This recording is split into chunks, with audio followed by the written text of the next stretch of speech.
किसी ने नहीं कहा कि आप स्टॉक्स लो, किसी ने नहीं कहा कि आप अपना ट्रेडिंग अकाउंट बनाओ, किसी ने नहीं कहा कि आप ट्रेडिंग करो।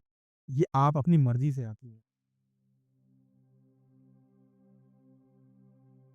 Market is not calling you, you approached it. देखिए मार्केट आपको घर से नहीं बुलाती कि आओ यहाँ पे आके स्टॉक्स लो, ईटीएफ्स लो, बॉन्ड्स लो, म्यूचुअल फंड्स लो। आप खुद अप्रोच करते हो अपनी कैपिटल ग्रोथ के लिए। तो मार्केट आपको कभी नहीं बुलाती है। जिस तरीके से आप जब जंगल में जाते हो, तो जंगल आपके हिसाब से एडजस्ट नहीं करता है। जंगल का हवा पानी आपके हिसाब से नहीं बदलता है, जंगल का मौसम आपके हिसाब से नहीं बदलता है।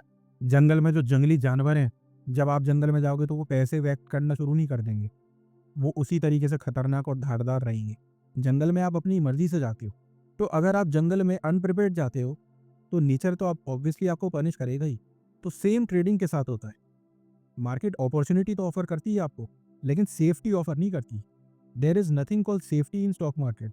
Discipline becomes natural once you accept you were not invited and preparation becomes mandatory. जब आप ये ट्रूली समझ जाएंगे ना कि आपको बुलाया नहीं गया, किसी ने नहीं कहा कि आप स्टॉक्स लो, किसी ने नहीं कहा कि आप अपना ट्रेडिंग अकाउंट बनाओ, किसी ने नहीं कहा कि आप ट्रेडिंग करो।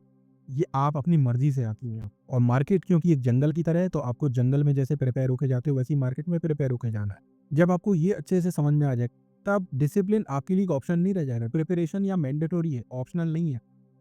Trading is optional but consequences are not. देखिए ट्रेडिंग करना ना करना आपके ऊपर है, ऑप्शनल है, लेकिन consequences are not optional. Consequences तो होंगे, may be positive may be negative. Market is like a wild animal, powerful fast untamed, not good or evil, neither kind or cruel, just reactive, wild but not random, repeatable and pattern exists। देखिए इस analogy को समझिए। Market एक wild animal की तरह होता है, जिसके सामने जब आपका सामना हो जाए तो आप कुछ नहीं कर सकते। आपसे कहीं ज़्यादा पावरफुल, आपसे कहीं ज़्यादा फास्ट और अनटेम्ड होता है। आप उसे टेम नहीं कर सकते, आप उसे अपने हिसाब से नहीं चला सकते। मार्केट भी उसी जंगली जानवर की तरह होता है। अब इमेजिन करिए आप एक टाइगर सफारी में जाते हैं, आप एक जीप में बैठ के जा रहे हैं, तो टाइगर आपके सामने से निकल जाएगा, वो आपको रिएक्ट नहीं करेगा, कुछ नहीं करेगा। लेकिन अगर आपको उचक लगी कि चलो गाड़ी से निकल के देखते हैं, तो देखिए फिर टाइगर आप पे अटैक करेगा, तो आप टाइगर को क्या कहोगे कि वो क्रूएल है? नहीं। क्या वो ईविल है? नहीं। या जब आप गाड़ी में बैठे थे तो वो आपको चुपचाप दिख रहा था, तो वो क्या गुड था? नहीं। वो जस्ट रिएक्ट कर रहा है आपके एक्शंस को। अगर आप गाड़ी में बैठ के सिर्फ फोटो खींचोगे तो उसे कोई परेशानी नहीं है, लेकिन अगर आप गाड़ी से कूद जाओगे तो वो आप पे अटैक करेगा, वो आपका जीवन अंत कर सकता है वहाँ पे। सेम जैसे जब आप मार्केट में गलत जगह ट्रेड लेते हो या गलत क्वांटिटी लेते हो या गलत स्टॉक लेते हो, तो मार्केट आपको नेगेटिव कॉन्सिक्वेंस देता है, जिसे हम लॉस के रूप में देखते हैं। तो मार्केट क्या क्रूएल हो गया? नहीं, लेकिन हम कहते हैं market is very cruel. Same जब हम एक अच्छा स्टॉक लेते हैं, एक सही स्टॉक लेते हैं सही समय पे, सही क्वांटिटी के साथ, और जब हमें पॉजिटिव कॉन्सिक्वेंसेस मिलता है यानी प्रॉफिट, तो हम मार्केट को कहते हैं market is very rewarding, market is very good, market is a very very good tool to grow money.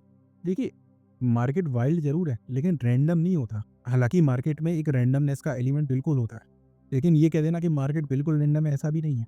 Market में अक्सर हिस्ट्री रिपीट होती है, और मार्केट में पैटर्न भी एग्जिस्ट करते हैं, और मार्केट रिपीटेबल भी होता है। ये हमारे लिए अच्छी न्यूज़ है, क्योंकि ये हमें उम्मीद देता है कि अगर हम इस मार्केट में इक्विप्ड हो जाएँ, इस मार्केट को सीखें, इस मार्केट को समझें, तो हम इसमें काम कर सकते हैं और पैसा कमा सकते हैं। देखिए जो प्रो ट्रेडर्स होते हैं या प्रो पार्टिसिपेंट्स होते हैं इस मार्केट में, वो बिहेवियर रीड करते हैं जैसे कि एक जो वाइल्ड लाइफ ट्रैकर होता है, जो हम डिस्कवरी चैनल या नेट जियो पे देखते हैं, वो एक कैमरा लेके घंटों घंटों दिनों दिनों तक एक जानवर को इस तरीके से उसका बिहेवियर ट्रैक करता है। वैसे प्रोज जो होते हैं वो इस मार्केट को ट्रैक करते हैं। काम ऑब्जर्वेशन, नो इमोशनल चेजिंग। अब जो आदमी वो जंगल में कैमरा लेके बैठा रहता है, वो चुपचाप बैठा रहता है, वो शोर नहीं मचाता। उसका काम है नेचर को, उस एनिमल को ऑब्जर्व करना। कभी कभी कोई ऐसा मोमेंट भी आता होगा जंगल जिससे उसे इमोशनल सर्च मिलता होगा, उसको कुछ एक्शन करने की अर्ज होती होगी कि मैं पास जाऊँ, कि मैं दूर रहूँ, कि मैं क्या करूँ। लेकिन उसका काम है काम ऑब्जर्वेशन, क्योंकि अगर वो ऐसा काम नहीं रहेगा तो उसका टास्क जो है वो खराब हो जाएगा। हो सकता है जानवर वहाँ से भग जाएँ, हो सकता है उसके दिनों की मेहनत खराब हो जाए। उसी तरीके से जो प्रो पार्टिसिपेंट्स होते हैं या प्रो ट्रेडर्स होते हैं, वो मार्केट को ऑब्जर्व करते हैं, और इमोशंस उनमें बिल्कुल नहीं होते। उनको अगर एक्शन की अर्ज भी होते हैं तो वो अपना कंट्रोल करके रखते हैं। Emotional traders get destroyed, panic, hope, ego gets punished. यहाँ पे इमोशनल ट्रेडर्स को सबसे बड़ी पनिशमेंट है, और वो इमोशनल ट्रेडर्स यहाँ पे ज़्यादा सर्वाइव भी नहीं कर पाते।